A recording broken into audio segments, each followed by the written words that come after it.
todo agradecer a los compañeros de acá de la Facultad de Humanidades, de la carrera de Historia de la Universidad del Bío, por la invitación. Caí así como de imprevisto, ya que al parecer era como otro invitado y como que me recomendaron a mí, así que... el que no pudo venir me recomendó a mí, así que bien por él.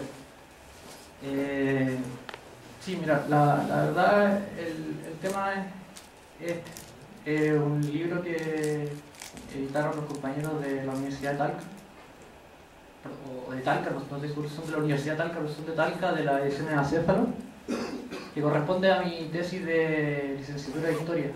Yo estudié en Valparaíso hace algunos años atrás y desarrollé ese tema como trabajo de tesis. Y los chiquillos hace un tiempo se motivaron y me la pidieron y ahora está convertida en un libro, lo que me tiene bien satisfecho. Están ahí trabajando, peleando con la portada todavía.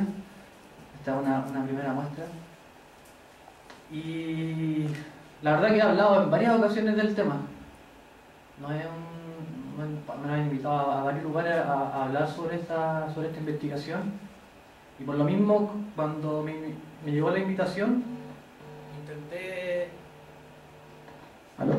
intenté hacer algo distinto. Busqué de qué manera podía enfrentar el tema con otra mirada a la que ya lo había hecho recurrentemente en otro lugar.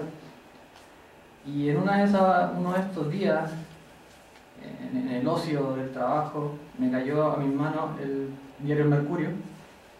Realmente no soy un asiduo lector del Mercurio, como pueden darse cuenta. Y encontré este artículo, se titula Los Pulos. No sé si alguien tuvo acceso a él. No creo, porque no me acuerdo para eso, ¿verdad? Del autor Carlos Franz. No tengo idea quién es. Y lo que hace Carlos Franz en este artículo de media página es hacer un repaso de dos hechos que han marcado un poco las conciencias en estos últimos años de lo que es el movimiento anarquista actual, que fueron la muerte de Mauricio Morales, Mauricio es el nombre, y el incendio del compañero Pitronello instalando una bomba en un banco.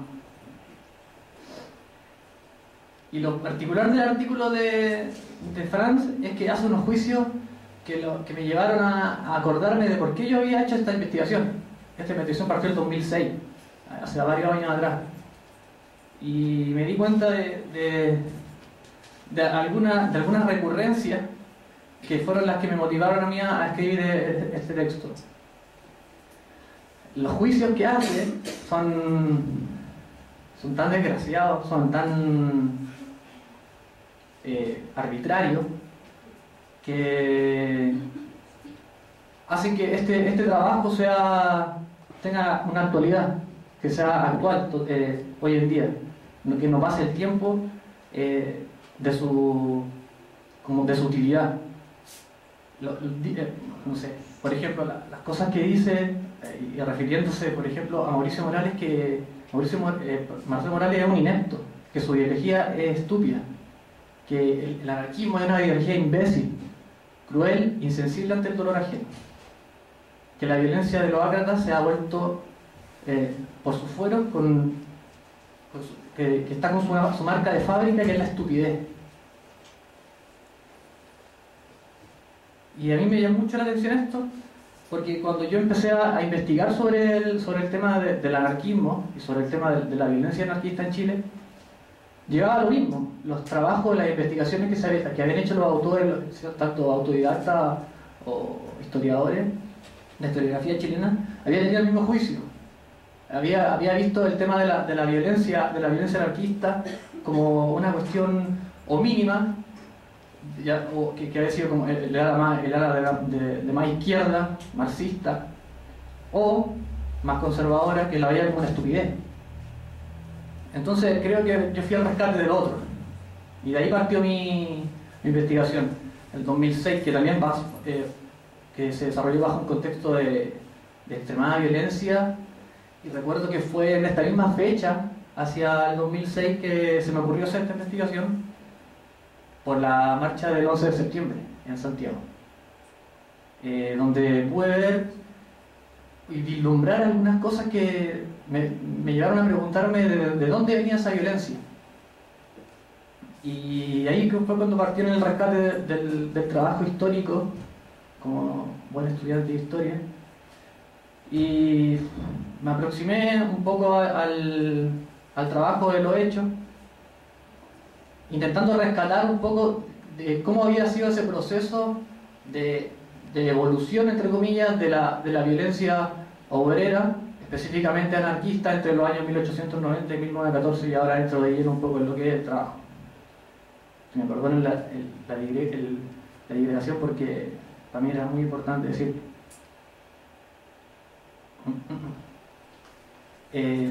Bueno, entrando de lleno en el texto, lo que hago es un poco insertar el tema de la violencia bajo una matriz teórica anarquista para aplicarla al análisis del proceso que se llevó a cabo entre 1890 y 1914, que fue los años como entre comillas, el surgimiento del anarquismo en Chile, definido como una corriente, en tanto el carácter heterogéneo de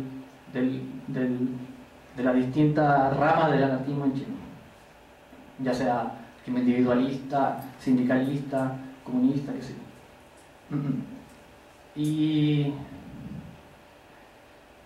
bueno, la tesis principal que sostengo es que la violencia anarquista en Chile tuvo una relación directa con un objetivo o con un proyecto o con una estrategia, como uso de los términos, que era en base a la ideología del anarquismo. No había una relación directa entre teoría y práctica.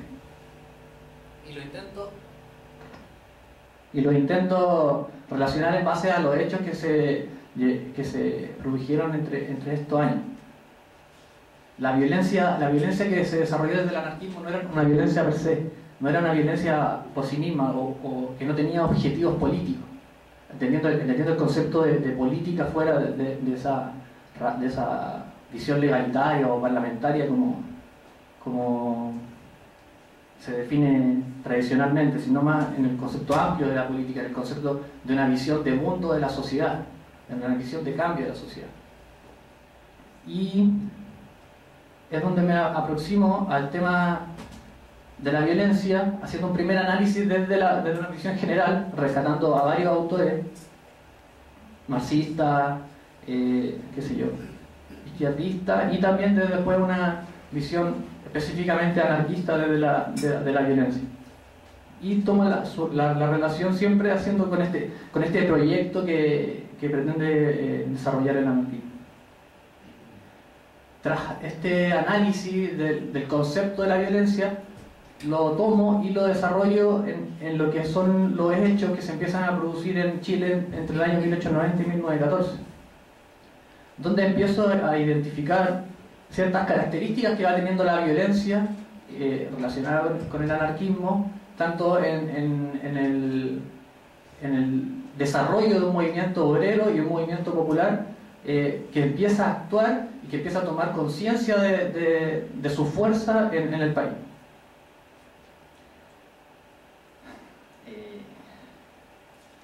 Lo que se puede rescatar del primer análisis de ese marco teórico es que la violencia del anarquismo, para explicárselo así en términos sucintos y muy básicos, es que está dirigida contra el defensor del contrato social y el monopolio del poder, que es el Estado,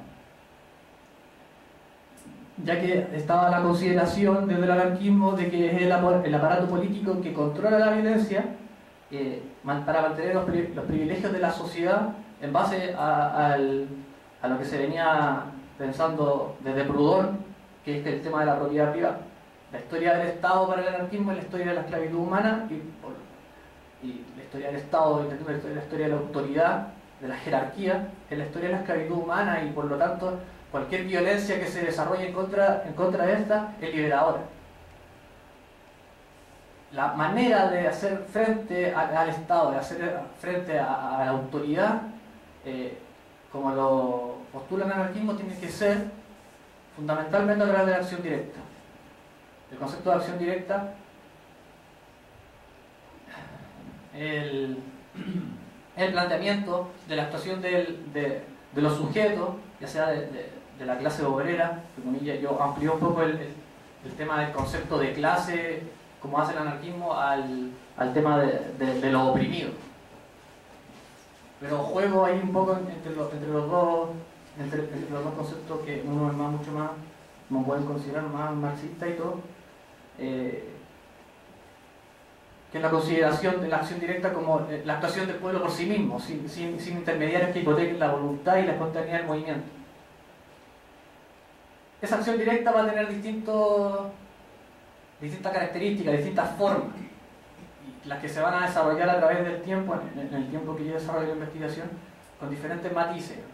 Van a jugar muchas veces una y otra en el mismo tiempo, pero lo que caracteriza el periodo 1890-1907 va a ser la acción directa a través de la huelga general. En ese periodo donde se van a desarrollar más huelgas generales en el país, marcando un hito la huelga general de la Pampa Grande, que lamentablemente terminó en la masacre de la Escuela Santa María.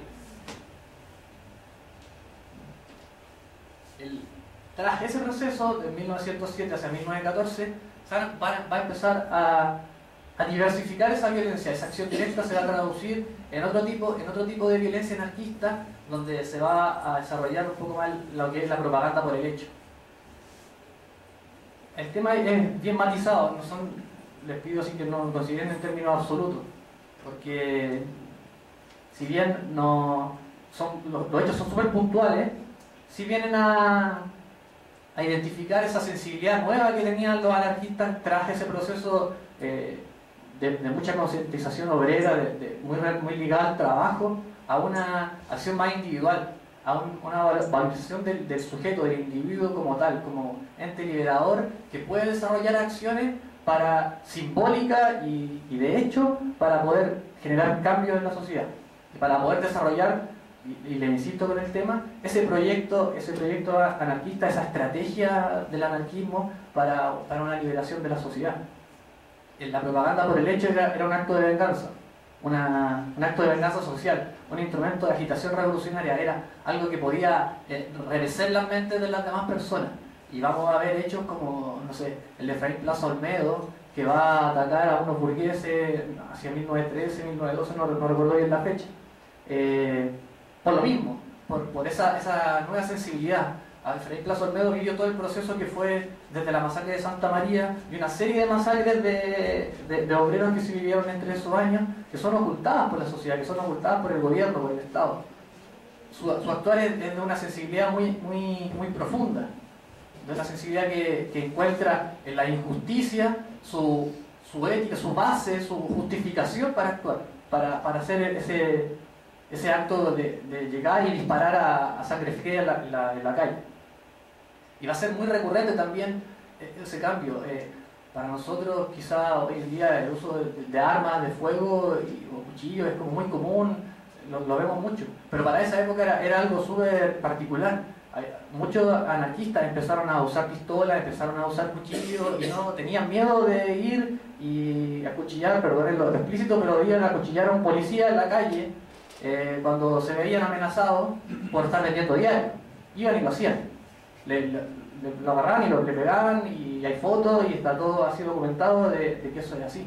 Entonces eso es algo característico, es algo que viene a diferenciar esa primera época que fue un poco la formación de sociedades de resistencia, el desarrollo de muchas huelgas, tanto esa conciencia de clase que se venía forjando desde 1893 hacia 1907, donde se va a caracterizar el surgimiento del anarquismo en Chile. ¿Por qué parto en 1893? Si ustedes ven, la mayoría de los estudios del anarquismo en Chile parten como de 1897 1898, porque habían encontrado solo 2 periódicos para esa fecha y no habían revisado atrás, o sí tenían antecedentes de que existían estas fuentes, pero no las habían encontrado. Yo tuve la suerte de que algunos compañeros que deberían de estar acá me facilitaron una fuente. Hablamos con unos compañeros de Holanda de un instituto social que hay allá y nos mandaron dos fuentes del primer periódico anarquista que existe en Chile, que se llama El Oprimido, de la primera época, que es 1893. Supone que existían 4 periódicos, nosotros tuvimos acceso a 2.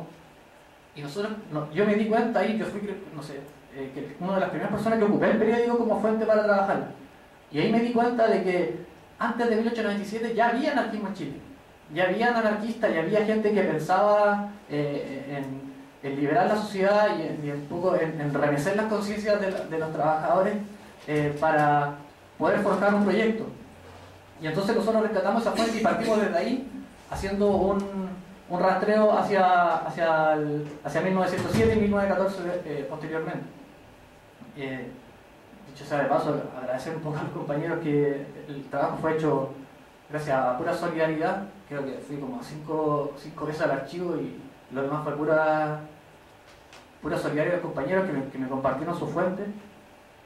Mario Araya y el mismo Víctor que va a exponer, porque expuso ayer, me facilitaron esa fuente y con eso pude desarrollar el trabajo. Y como les decía, la violencia anarquista se trabajó en ese ámbito, en el ámbito un poco del escrito de los periódicos, que como les decía, a partir de 1893, después hay un salto hacia 1898, que con el periódico El Rebelde, y después de ahí hacia adelante ya hay un no parar, un surgimiento muy constante de periódicos anarquistas. Está La Agitación, está El Alba, no sé, El Obrero Panadero, después de 1907 hacia 1908, La Batalla, El Productor, que son muchas fuentes de donde se podía sacar esa estrategia, de donde se podía obtener esa visión de mundo que tenía el anarquismo, que fue muy usado por los anarquistas también y por esa militancia desconocida de la cual no tenemos nombre para el actual. Lo característico que tenía la violencia en hechos era que se dirigía justamente a las cosas que aparecían en los periódicos o a las cosas que aparecían en la arenga. En cada protesta que había, no sé, 1903 Valparaíso, quema de la Compañía Sudamericana de Vapores, atentado a casa de los magnates de las compañías navieras, saqueos sin siquiera llevarse las cosas, sacaban las cosas y las rompían y las cosas que servían las tomaban. Era como estaba todo muy bien organizado, aunque no se supiera, aunque no se sabiera. Y eso es importante rescatarlo porque era lo mismo que se proclamaba y con palabras de fuego en los periódicos. Entonces, eso fue lo que yo quise rescatar y hacer la diferencia un poco con el trabajo historiográfico que había quitado valor al proyecto anarquista. Y eso es como lo que creo que es lo característico de mi trabajo. La primera etapa, como le había dicho, 1890-1898, se basa mucho en lo que es el espontaneísmo, en la violencia muy sensible, la violencia muy no sé, en base a las condiciones que te tienen, muy pensar ideológicamente el tema. De 1898 hacia 1907 va a ser una violencia más consciente, una violencia de una clase obrera que ya sabía que se estaba formando, que estaba tomando conciencia, que estaba recibiendo la impronta ideológica tanto del socialismo como del anarquismo, y viene este golpe de mano que da el Estado. Otro punto aparte, la consideración que yo hago y el enfoque que yo tengo en el texto es que el anarquismo no es víctima. La clase obrera, los sujetos populares no son víctimas del Estado. La mayoría de los textos que yo leí veían que el movimiento obrero, que el movimiento popular en Chile era totalmente víctima del Estado. Puede considerarse que sí, pero lo que yo rescaté y lo que yo considero es que sí existía una violencia obrera popular de la que el movimiento se podía sentir orgulloso. Yo no rescato la cantidad de muertos que hizo el Estado, eso ya lo hicieron y todos sabemos que somos los grandes perdedores en ese sentido. Entonces lo que vine yo a rescatar era lo contrario, era ¿cuántos muertos del otro lado están? qué tan violento éramos nosotros, por decirlo de alguna manera. Entonces eso como hace como un cambio un poco en la posición historiográfica y en los juicios que se pueden desprender del trabajo. Y a ver. Bueno, como les decía, la huelga de Valparaíso, la verdad que no les voy a hablar mucho de hecho para que adquieran el libro. Estuvo marcada mucho por el trabajo de Magno Espinosa, que era un obrero mecánico, también Luis González, Santiago Wilson, Eulogio Marina, Ignacio Mora, que fueron los que crearon las condiciones un poco para que se desarrollara esa huelga. Si no tienen mucha información sobre esos hechos, les pido los busquen porque son muy decidores. Dicen mucho sobre las características que estaba tomando el movimiento anarquista y su influencia que estaba tomando en los movimientos, en las organizaciones obreras, tanto del puerto de Valparaíso, tanto en las organizaciones, no sé, de gremios en Santiago, de la minera en el norte, de no sé, ganaderos puede ser en el sur, en el extremo sur, en Magallanes, que se va formando un poco una visión general de la influencia del anarquismo en Chile. En Valparaíso se paralizó completa las faenas portuarias y fue el 12 de mayo donde se produce la jornada más violenta, que es la más característica, y le insisto de nuevo, ataque al diario Mercurio, donde hubo una represión violentísima por parte de los propietarios del diario y de los trabajadores del diario, que atacaron con escopetas y pistolas desde los techos del diario Mercurio a la gente que estaba intentando saquear el diario. Hay un juego ahí un poco de... El Mercurio había sido muy proclive al gobierno, como siempre, y el movimiento obrero dirigido, influenciado por los anarquistas, lo había identificado en contra de sus intereses y lo atacó y no sé, fue la huelga que dejó, yo creo que a 250 personas muertas. Eso es algo extraño. Nosotros como que hablamos de números y no sé, pues ahora se muere uno y imagínense que se mueren 250, y esos son pocos, porque en 1905 se van a morir 250 más, y en Iquique dicen que son 3.500, no sé. Eso es fuerte. A mí, no sé, me tocó mucho cuando tuve que analizar ese tipo de temas, porque, claro, uno tiende a caer en eso, tiende a caer en ese enfoque victimizado. Es decir, nos mataron y eso hay que rescatar. Pero intenté abstraerme un poco de eso y jugué desde el otro bando. 1905, la huelga de la carne en Santiago.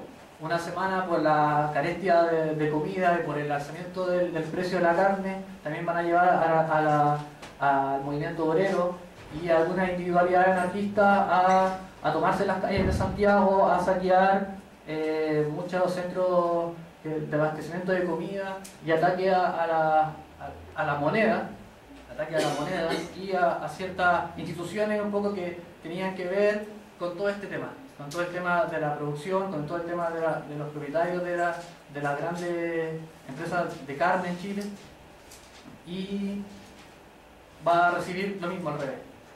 Represión violenta por parte del Estado, cargas de policía por casi 3 días, que también van a dejar una gran cantidad de muertos, y va a ser un poco yo creo que como la reflexión desde el anarquismo de cómo se está actuando. O sea, habían sido 5 o 6 años en que se estaba promulgando con mucha fuerza el tema de la huelga general, el tema de la acción a través de la huelga general, que estaba trayendo demasiados muertos, estaba trayendo demasiados fracasos. Entonces, yo creo que en 1907 el tema de la huelga de Santa María viene como un poco a bajar esa reflexión. Si se dan cuenta, el tema de la huelga de Santa María fue una huelga totalmente pacífica. Fue pacífica de principio a fin. No hubo nunca un hecho de violencia. El único hecho de violencia fueron como 2 días antes de que bajaran los obreros, y fue por parte del Estado. Fue por parte del Estado que fue a la oficina salinera a matar obreros que venían a bajar a solidarizar con los obreros de las otras oficinas salineras. bueno, no sé, yo creo que deben manejar un poco bien el tema de la masacre a cargo de Silva Renard y Carlos Isman, el coronel Ledesma, que hablaban de que la negociación no tenía resultado por el tema de la intransigencia. Y aquí hay también tal dato que un poco el que rescato yo. ¿Quién estaba en el comité de huelga de la paralización en la Pampa Grande? José Bric, anarquista, conocido, presidente del comité de huelga. Luis Olea, de larga participación en la organización de un movimiento anarquista o de una corriente anarquista en Chile desde 1898, junto a Alejandro Escobar y Carballo, Magno Espinosa, Esteban Cavieres también. Y un gran contingente de anarquistas que se había trasladado desde el centro hacia el norte. Hubo un traslado de muchos anarquistas en ese periodo hacia oficinas saliveras, tanto por temas de agitación. Habían generado centros de estudios sociales como el Centro de Estudios Sociales de Redención, que también tenía parte y tenía integrantes en el comité de huelga de la huelga de Iquique, y Sociedad de Resistencia, y mucha influencia. También habían generado un periódico, El Obrero Libre, si no me equivoco del nombre, donde pudieron un poco plasmar cuál era su objetivo y cuál era la táctica a usar en contra de la intransigencia patronal y de la intransigencia del gobierno.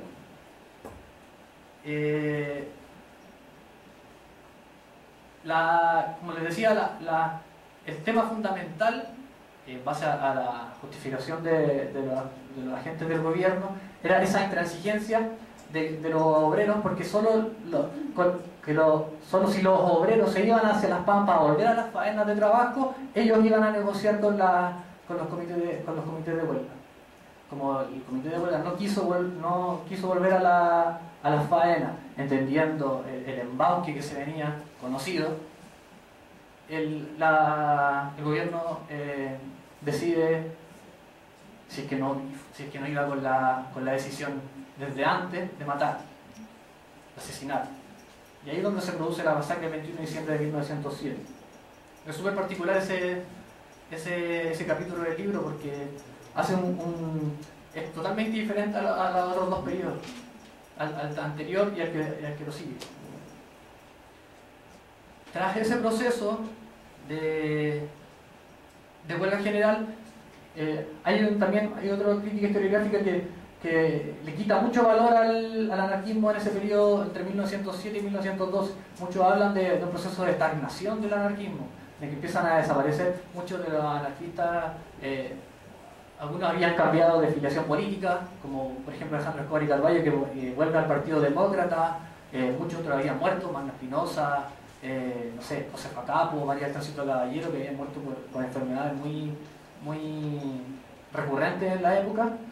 Otros se habían ido a explorar nuevas sensaciones, muchos volviéndose vegetarianos, espiritualistas, positivistas.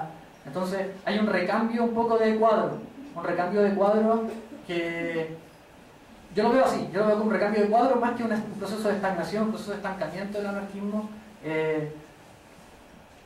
Sigue haciendo una pequeña consideración en ese sentido, porque sí, claro está que van a desaparecer muchos periódicos, hay muchos militantes muertos, y claro, hay un poco un retroceso, pero que creo que es un proceso más de aprendizaje que de retroceso, un proceso de cambio, un proceso de crear una nueva sensibilidad, como yo la defino y la conceptúo. También está un proceso como de conciencia de clase, de aprendizaje, entre comillas, de ver cómo la huelga general no está llegando a buen puerto, a buenos resultados, y se empiezan como a aclarar las aguas. Tanto el socialismo va a crear hacia 1912 el Partido Obrero Socialista con Luis Emilio Recabarren y todo eso, y el anarquismo a buscar nuevas formas de actuación en frente a los problemas que se estaban desarrollando en el capital del trabajo, en los problemas sociales, la cuestión social que tanto se nombra en esa época. Hay un tema también de diversificación industrial que está en el incremento del proletariado en Chile, lo que hace que el obrero se sienta mucho más integrado y pasa a formar una clase, tomando conciencia de clase, y empiezan a desarrollarse organizaciones como más obreras, como le mencionaba recién, el Partido Obrero Socialista, lo que va a ser la FORCH, la Federación Obrera Regional Chilena, que venía a ser el símil con la FOR argentina y la FOR peruana, y no sé, años más tarde, no sé, la IWW, la Industrial Workers of the World, que también venía a aglutinar un poco y a hacer más obrerista, por decirlo de alguna manera, más el tema del trabajo, más la reivindicación económica como bastión principal de la lucha anarquista.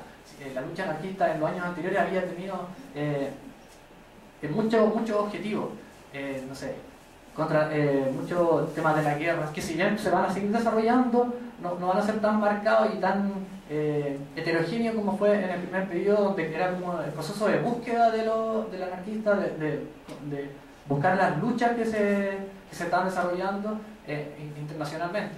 Eso era como un poco la búsqueda que estaba haciendo el anarquismo chileno en ese primer periodo.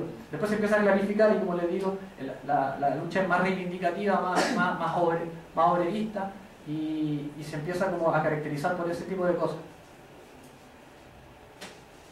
Otra causa, yo creo que de ese proceso de diversificación y de cambio, es el fortalecimiento de la contrainformación. Desde el primer periódico que yo tomé, todos tenían correspondencia con periódicos de otros países, de Brasil, Estados Unidos, Uruguay, obviamente Argentina. Muchos de los militantes que existieron acá en Chile venían de Argentina, venían de Uruguay, muchos franceses, no sé, y en todos los países existía ese tema que hasta hoy se mantiene, que es el tema de la contrainformación y de la extensión de la información por todos lados, para desarrollar temas de solidaridad, temas de apoyo mutuo. Y yo creo que son esas cosas que los que fueron transportando las propuestas, las nuevas propuestas ideológicas, en base a los hechos que se habían desarrollado. Las primeras hechos de propaganda por el hecho que se habían desarrollado en Francia como 20 años antes. Entonces, eso creo que fue forjando un poco una mentalidad nueva en los obreros chilenos, en el anarquismo chileno. Paso como un poco al final. El proceso de lo subversivo.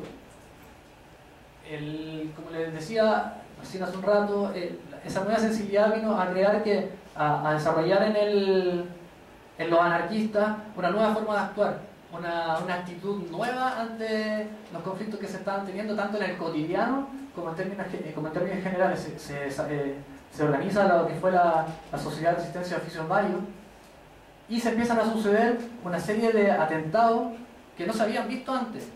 Colocación de bombas en símbolos que son muy criticados por el anarquismo. Iglesias, instituciones gubernamentales, ataques, como les explicaba, ataques a figuras y símbolos del poder, como son las policías, muchas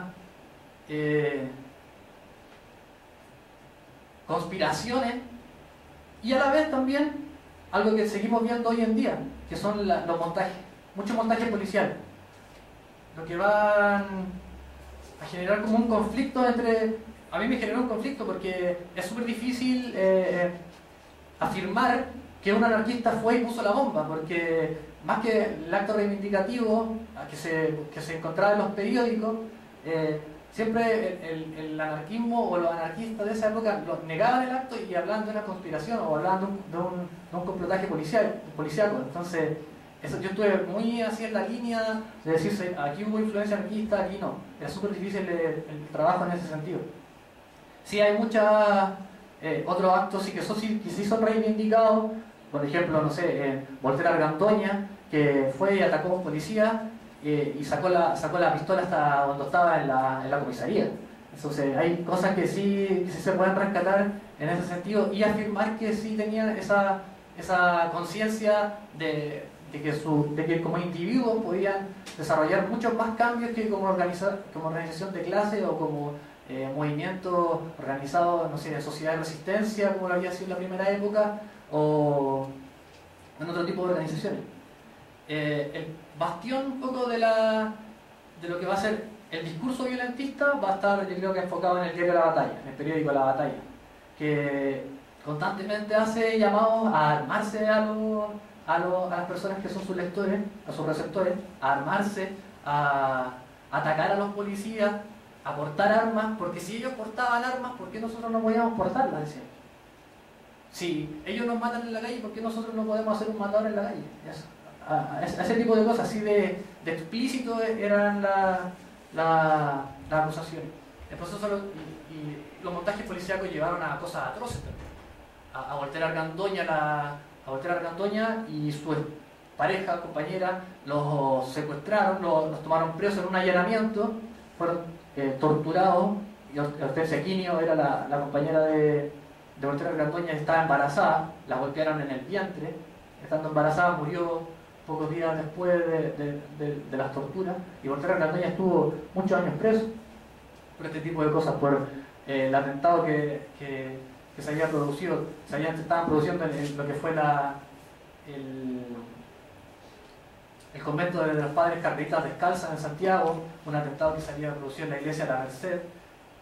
Fueron a su casa, encontraron, entre comillas, bombas, están las fotografías de las bombas, unas mechas, algunas cosas que supuestamente tenían ellos, y ellos y otros compañeros como Víctor Garrido, Teodoro Brown, que tenían una peluquería cerca de la casa de Walter Argandoña, que es la peluquería del pueblo, si no recuerdo, no bien recuerdo el nombre.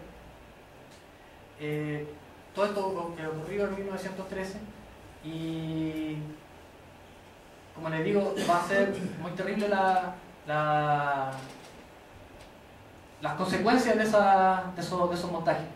Son muy terribles las consecuencias de esos montajes. El mismo tema de Efraín Plaza Olmedo que les hablaba en un comienzo, del ataque a estos dos burgueses, va a ser condenado a muchos años de cárcel tras su liberación, no recuerdo si no había 1920 creo.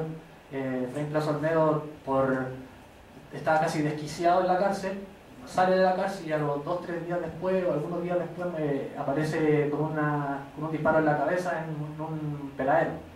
Entonces son cosas como súper trágicas que van a ocurrir en ese proceso, que viene a terminar en 1914. Termino en 1914 porque estaba el hecho de la venganza de la masacre de la Escuela Santa María de Antonio Ramón Ramón. No sé si han escuchado ese tema. Yo en ningún momento pude filiar a Ramón Ramón como anarquista, entonces quedé ahí como en el juego, sí lo menciono, lo nombro por el hecho más que por la ideología que profesaba, pero quedo ahí, y ahí donde un poco vuelvo al comienzo del libro, donde hice ese análisis entre teoría y práctica anarquista, entre lo que se decía y lo que se hacía. Considero un poco que había una relación directa entre teoría y práctica anarquista, a pesar de que el comienzo fueron muy pocos años del proceso en que yo analicé como para dar conclusiones absolutas de si estuvo bien o estuvo mal. No hago ese tipo de juicios de valor en el tema, sino que planteo los hechos, los dejo puestos sobre la mesa para que la persona que pueda leer el texto saque sus propias conclusiones, haga juicio, haga crítica y se pueda extender el tema, porque yo al comienzo, cuando empecé o quise estudiar esto, lo iba a hacer hasta, no sé, 1920, donde siguen sucediendo muchas cosas más y mucha más información que rescatar, pero por temas de espacio no lo pude concretar, por temas de tiempo, y espero que, no sé, que lo puedan leer y que lo comenten, no sé, que les guste. Gracias.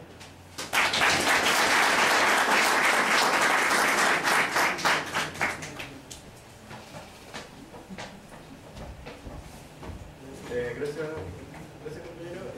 No sé si hay alguna consulta. Primero que nada, felicitarte por la presentación.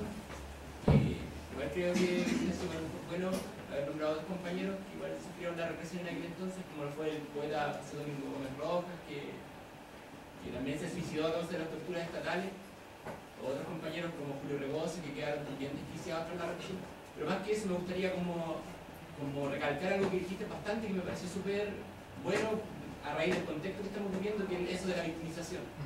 Que a raíz del contexto, por ejemplo, del 11 que viene ahora, que se cumplen 40 años del golpe, la victimización sigue siendo algo muy ocupado por los movimientos de izquierda, más que nada, incluso por algunos libertarios, recordando el golpe de Estado. Le acomoda bastante ocupar la victimización, que es totalmente justificable a raíz de todos los 3.000 muertos que eran dictadores y todo eso. pero creo que algo que igual deberíamos cuestionarnos bastante si realmente hemos sido víctimas de este conflicto, puesto que yo considero que no, yo considero que siempre fuimos parte de una guerra histórica que entre oprimidos y opresores, donde a mí por lo menos no me gusta considerarme víctima del conflicto, aun cuando hay razones de más. Pero creo que deberíamos cuestionarnos eso, el hecho de si recordamos nuestros 40 años o el tiempo de la dictadura fascista, ahora que seguimos viviendo la dictadura del capital, si lo recordamos como víctima o más que buscar justicia, buscamos una venganza contra lo que pasó ahí. Igual esa posición de víctima generalmente busca la justicia, una cuestión bastante cuestionable, creo yo también. Y era eso, y... no, se me fue otra idea. Felicitarte, pues el libro, claro, lo estoy vendiendo para poder leer.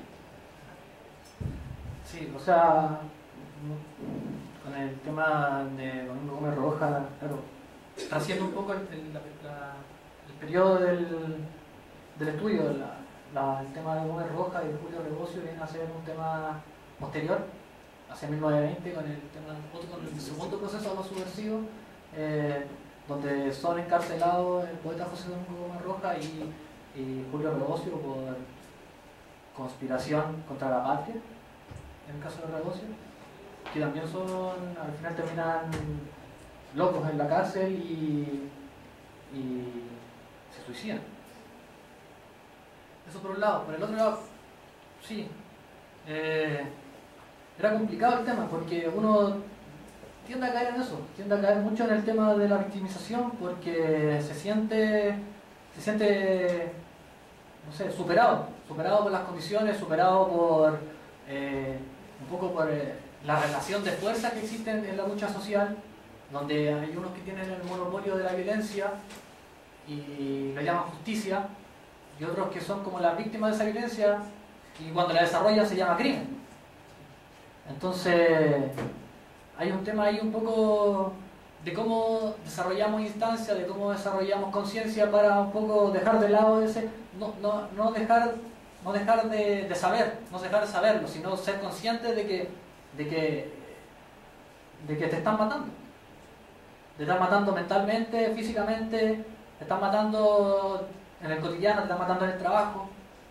Entonces yo creo que va un poco jugar en ese sentido de cómo dejáis que te maten, cómo paráis la máquina que te está matando, de cómo te podías hacer a un lado de esa máquina y empezar a tomar conciencia de ti, a ver cuáles son tus capacidades de mantenerte al margen o de contrarrestar ese proceso que vivimos día a día en el que te están destruyendo. Yo creo que por ahí fue un poco el tema del rescate del texto y no sé, lo que trato de investigar y pedía. No sé. Otra cosa que quería decir que ahora me acordé, otra cuestión que igual quería rescatar, que igual dijiste bastante, fue el tema del montaje, que históricamente se hablaba mucho de montaje contra el anarquismo, cuestiones que han sido demostradas, el de los subversivos, que fue en el fondo para callar varios periódicos de la época, y ahora igual actualmente igual han habido montajes, pero me pareció como súper rescatable la crítica que hablaste, lo complicado que es para nosotros hablar de montaje, porque en el fondo cuando uno habla de montaje contra el anarquismo igual tiende, quizá involuntariamente, a enjuiciar el acto, a enjuiciar la instalación de una bomba, una cuestión que igual hay que tener cuidado con esa línea cuando uno habla de montaje, tampoco hablar como de nuevo repetir de víctimas, o sea, quizás se habla de un montaje armado, pero no por eso enjuiciar a los compañeros que ponen bombas, que ponían bombas en aquella época y que las siguen poniendo ahora. Entonces me gustó eso que dijiste, y creo que igual es bueno rescatarlo, eso que dijiste, que lo complicado que es hablar de montaje, que sigue siendo el día de hoy. Y eso. ¿Algún otro comentario, pregunta?